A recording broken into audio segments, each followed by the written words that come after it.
It was just after dawn on June 29, 1942, when Yegor Grigoriev felt the limestone under Sevastopol shiver as if the city had swallowed another blow and could not keep it down. Dust puffed from ceiling seams with each distant concussion, and the air tasted of chalk, sweat, and old smoke. He moved with one hand on the wall and the other on his PPSH-41, and the result was that his small, exhausted line stayed quiet enough to hear danger coming. The cost was that quiet sharpened everything: boots, metal, breathing, until fear had something to grip. Hours earlier, a runner had found him in a shattered trench line and shoved a folded scrap of paper into his hand.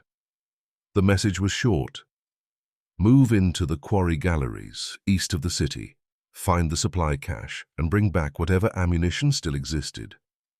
The result was a simple task in a collapsing defense: carry bullets to where men were already fighting with empty hands. The cost was that the runner's eyes had been wrong, too blank to be hopeful, and Yegor understood that bring back might not mean return to a unit, only return alive. Now the tunnel narrowed and bent, and at the first hard right angle, Yegor halted because the rhythm ahead was wrong. It was not men running, not men whispering, but careful souls on stone, measured and patient, with the faint clink of gear carried close. He signaled his men flat to the wall, and the result was a stillness so complete that he could hear his own pulse. The cost was that stillness confirmed what he already suspected. Someone down here expected them, and expectation is the first step to an ambush. The corner flashed with muzzle fire, and Yegor answered on instinct. The PPSH chattered in the tight space, brass casings striking limestone like hail, and the muzzle flame cut the dark into brief frames, steel helmets, a sleeve, the pale edge of an eye. The result was that the German point men folded backward into one another, trapped by the curve and their own bodies. The cost was immediate. The tunnel threw the blast back at his ears, and the noise wrote their position into every adjoining chamber. The firing stopped because there was nowhere left to aim except at shadows, and because Yegor's drum went light in his hands. Vasha, youngest of them, leaned around the bend, fired a short burst, and then cursed as his bolt locked back on empty. The result was a pause full of coughing and a wet, animal attempt to breathe. The cost was that a pause in a tunnel is never neutral. It is an opening, and openings get filled. A German soldier lunged around the corner with a pistol, close enough that Yegor saw the frost of breath at his mouth. Yegor had no rounds left to spend. He stepped into the lunge, drove the man into a stack of cut stone, and seized a loose block. The result was one hard swing, then another, until a small crack ended the struggle.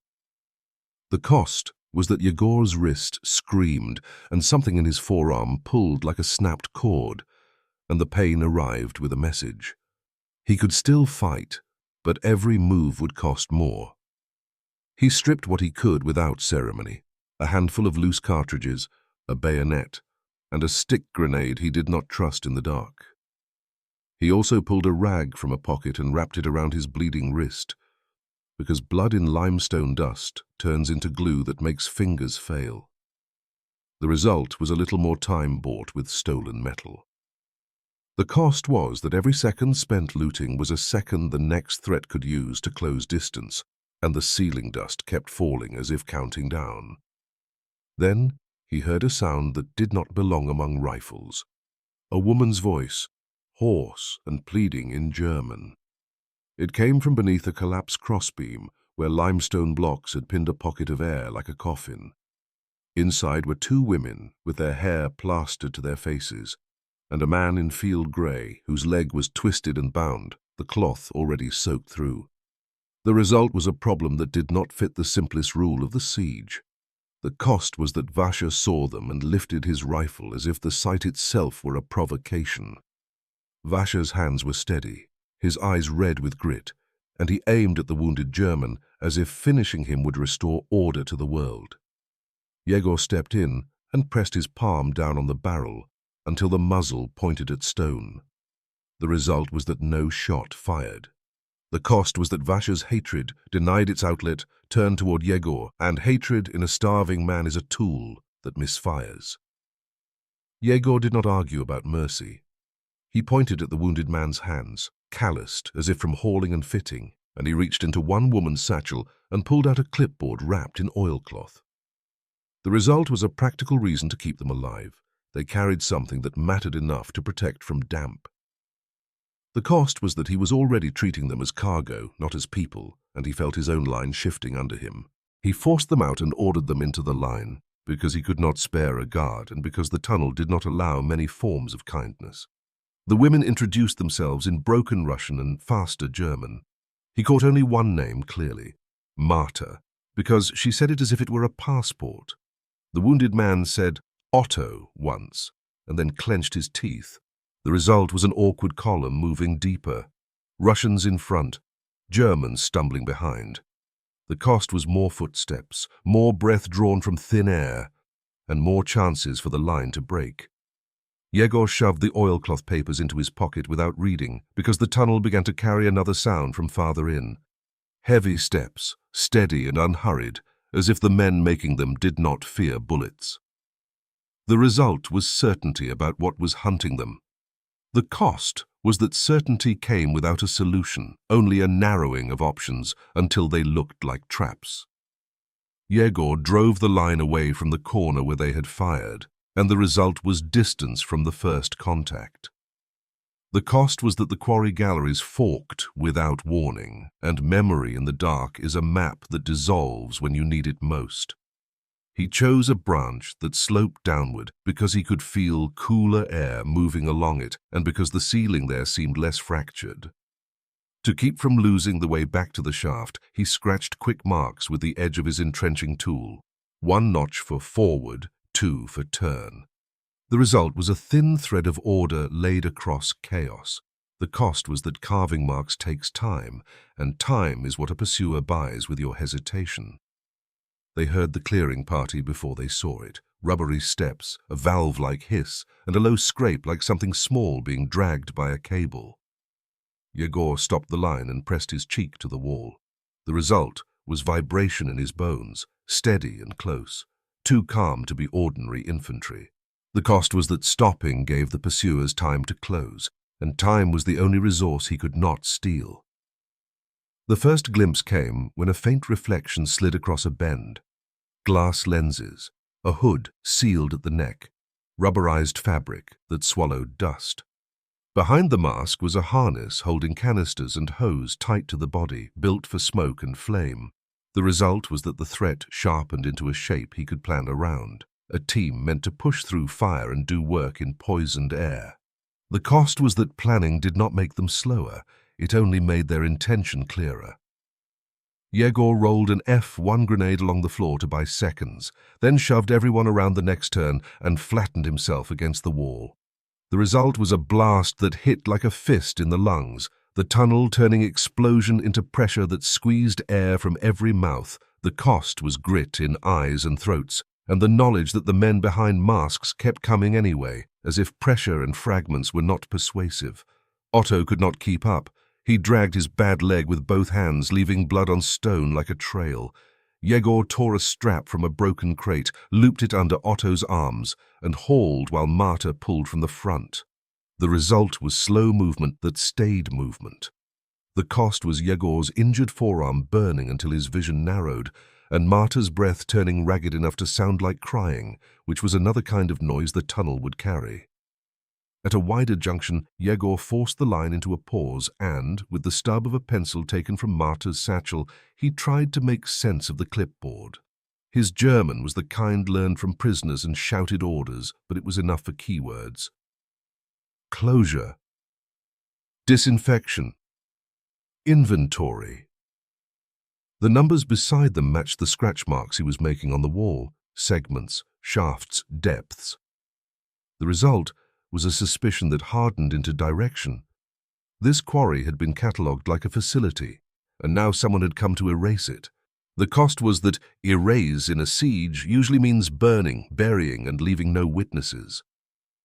Marta watched him read and flinched when his finger touched a stamp that was not a normal unit mark. She whispered fast and pointed deeper, as if the paper and the direction were linked. The result was that her fear became a guide more reliable than Yegor's memory. The cost was that following a frightened guide means letting someone else pick your trap. They reached a larger chamber that smelled of oil and old metal. Yegor's hands found stacked boxes, ammunition tins, and, in a corner, a German MG-34 covered as if someone meant to return. He also found a crate of quarry blasting charges, old, damp, but still lethal.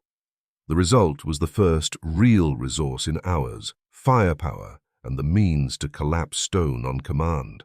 The cost was that a chamber full of ammunition and explosives is also a chamber that can kill you without the enemy lifting a finger. Yegor counted by touch. 2 PPSH drums, a few rifle clips, 2 partial belts for the MG-34, no spare barrel, and only a handful of grenades left worth trusting. He forced himself to ration not just bullets, but optimism. The result was a plan defined by limitations: short bursts, controlled fire, movement on command. The cost was that every limitation would come due the moment the enemy forced a long fight. The clearing party's steps sounded closer now, and mixed with them was the occasional scrape of that low, tethered thing moving behind their line. Yegor did not know its name, but he understood the concept. Bring explosives forward without risking men. The result was another constraint added to his plan. He could not cluster under supports, or he would be buried on someone else's schedule. The cost was that spreading out in a tunnel reduces firepower density, and density was all he had. Marta began to speak in a whisper that was no longer pleading but explaining. She led him to a side niche where the limestone had been cut smooth and fitted with a crude door. The result was a hidden space that smelled wrong, sharp and chemical, mixed with rot and the faint sweetness of something that should not be in air. The cost was immediate. Yegor's eyes watered and his throat tightened, and he understood why the men behind masks could walk through smoke without blinking. Inside were broken glass ampoules, straps bolted to a bench, a crude measuring cup, and numbered tags that looked like inventory markers, except the stains on them were not ink. On the wall, a penciled sequence of digits matched a line on the clipboard. The result was that experiment stopped being a rumor and became an arrangement you could touch, built inside a quarry meant for stone, not people. The cost was that knowledge offered no justice, only urgency, because whatever this had been, someone had decided it could not be seen. Otto finally spoke, slow and defeated. He said he had been ordered to move sealed crates into this quarry days earlier, and he had been told not to ask questions. The orders came down through men who wore clean gloves and never carried rifles. The result was confirmation from someone who had nothing to gain by lying now. The cost was that Otto's words implicated him, and the look in his eyes said he had been waiting for punishment since the day he touched those crates. Vasha listened and did the simpler arithmetic. Kill the Germans, burn the niche, leave nothing alive to complicate the story. Yegor felt the temptation because it was efficient and because his own people were dying above ground while this hidden room had received supplies and attention. The result was a moment where survival and morality pointed in different directions. The cost was that if Yegor chose efficiency now, he would carry it like a second wound into whatever came after the siege. He chose procedure because procedure is sometimes the last barrier against becoming an animal. He assigned Vasha to the MG-34 at the only approach that could be held, the narrow passage leading to a vertical shaft he remembered from earlier supply runs. He ordered Marta to feed the belt under his supervision and told Otto to sit against the wall and keep his hands visible. If Otto moved without permission, Vasha would have a reason. The result was an improvised machine. 1 gun, 1 gunner, 1 loader, 1 leader, with guilt chained to stone. The cost was that the machine relied on fear and exhaustion, and both are fragile.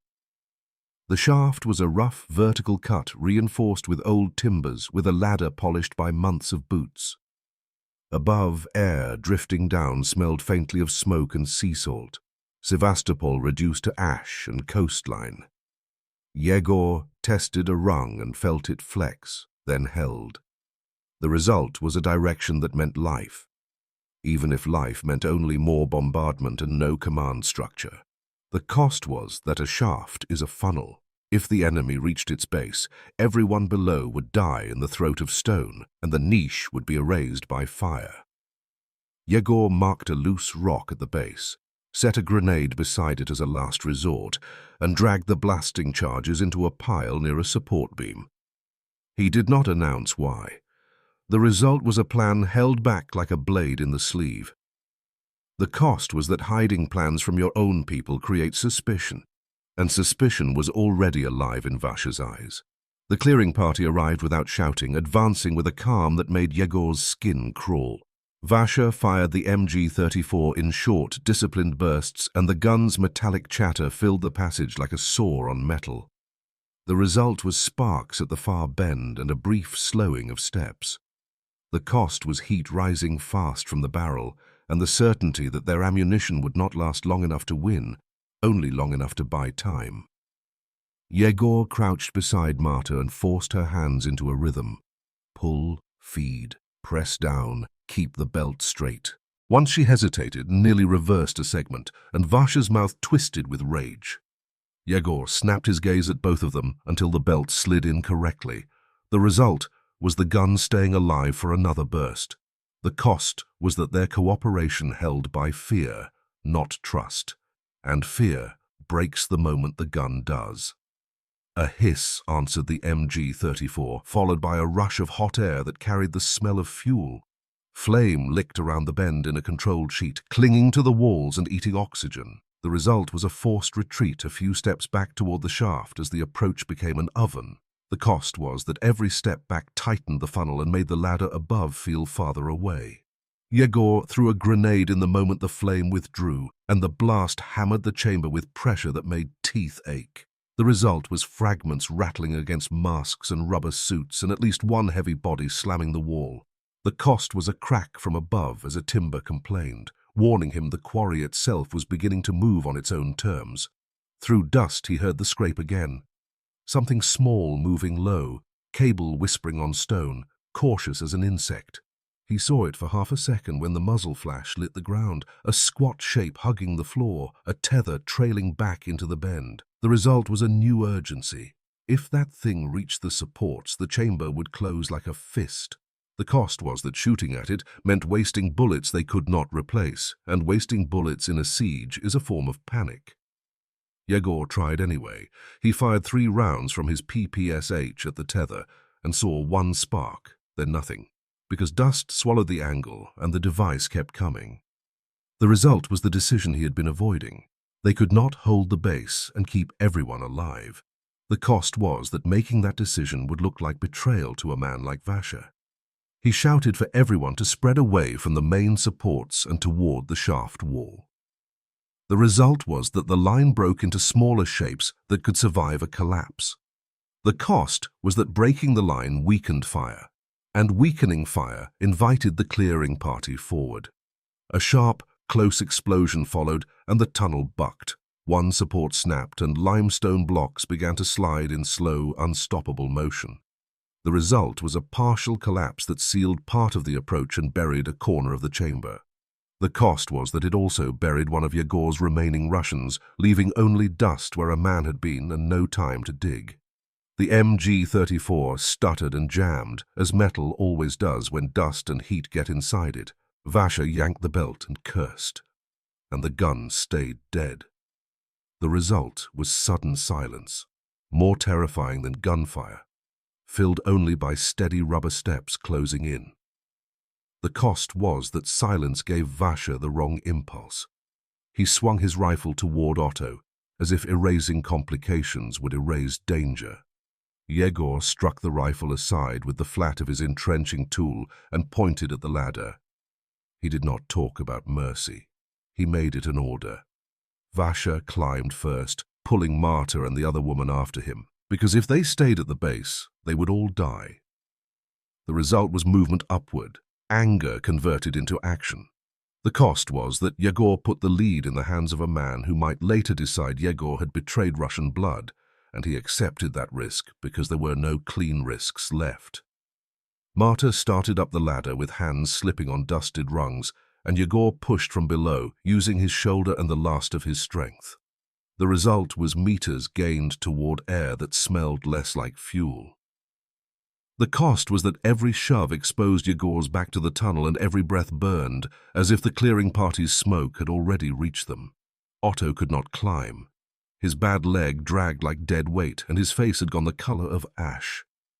He looked at the piled blasting charges and the ammunition tins, then at Yegor, and he began arranging the charges with the practiced speed of someone who had handled crates for orders he did not want to understand. The result was a plan taking shape without argument. Turn the chamber into a grave. The cost was absolute. Otto's hands shook, but he did not stop, and Yegor understood that this was guilt becoming labor. Yegor understood what accepting it meant. It would bury the clearing party, the niche, the tags, and the questions, and it would also bury the only man who could explain how the crates arrived. The result was a choice forced by the funnel: save the climbers or keep the evidence alive. The cost was that either way, someone would disappear, and the disappearance would be on Yegor's conscience. The clearing party leader rounded the bend, closer now. In the dust, the rubber suit looked almost like skin, and the harness held canisters and hose tight as arteries. The result was a body, not a myth, advancing with the confidence of protection. The cost was that calculation does not cleanse anything. It only postpones violence into the future, where it can grow teeth. Yegor pointed in two directions without speeches. He and Vasha would move west through darker folds of land, staying low and silent. The women would take a broken track along the outskirts where rubble could hide them. The result was separation that reduced immediate risk. The cost was that separation also ensured the truth would never be one story, and in wartime, divided truth becomes weapon. Marta looked at Yegor as if he still had authority to promise safety. He had none. He had a battered entrenching tool with fresh nicks and hands that would not stop trembling, and he had a page of numbers that could get him shot by the wrong listener. The result was honesty without words. He could not protect her, and he could not absolve himself. The cost was that he carried Otto's choice and the buried niche in his lungs and pocket, and he would carry them into whatever came next. They parted without names spoken. Wind off the Crimean coast carried the distant crash of waves against rock, as if the earth itself were trying to drown out what had happened under it. The result was a world that continued after swallowing its secrets. The cost was Yegor's final rule of that day. Surviving meant staying silent, because the wrong listener could be more lethal than any German mask in the dark.